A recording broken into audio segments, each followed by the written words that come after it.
শেষ পর্যন্ত কাঙ্ক্ষিত জয়ের দেখা পেয়েছে ম্যানচেস্টার সিটি। চলমান মৌসুমটা মোটেও ভালো যাচ্ছিল না পেপ গার্দিওলার দলের। দীর্ঘ সময় পর জয়ের দেখা পেয়েছে তারা।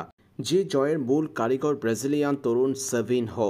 তরুণ এই ব্রাজিলিয়ানের কল্যাণে লেস্টার সিটিকে পরাজিত করে প্রিমিয়ার লিগের পয়েন্ট টেবিলে পঞ্চম স্থানে উঠে এসেছে ম্যানচেস্টার সিটি। লেস্টার সিটির বিপক্ষে প্রিমিয়ার লিগের ম্যাচটিতে ম্যানচেস্টার সিটি জয় পেয়েছে ২-০ গোলের ব্যবধানে। প্রতিপক্ষের মাঠে এদিন প্রথমার্ধের ২১তম মিনিটে দারুণ বুদ্ধিদীপ্ত সিদ্ধান্তে গোল করেছেন ব্রাজিলিয়ান তারকা সেভিনহো। মৌসুমে তো বটেই, ম্যানচেস্টার সিটির জার্সিতে নিজের প্রথম গোলের দেখা পেয়েছেন এই ব্রাজিলিয়ান।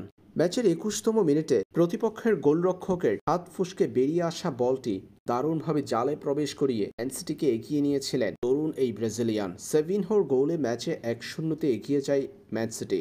সেই ১-০ গোলের ব্যবধানে প্রথমার্ধ শেষ করে তারা। পরে দ্বিতীয়ার্ধে ৭৪তম মিনিটে সেই সেভিনহোর বাড়ানো বল থেকে হেডে গোল করেন আর্লিং হালান্ড। নরওয়েজিয়ান এই তারকাকে দিয়ে গোল করিয়ে দলের করা ২ গোলের দুটিতে নিজের নাম যুক্ত করেছেন সেভিনহো। ম্যানচেস্টার সিটি ২-০ গোলের জয়ে ১ গোল ১ অ্যাসিস্ট করেছেন এই ব্রাজিলিয়ান।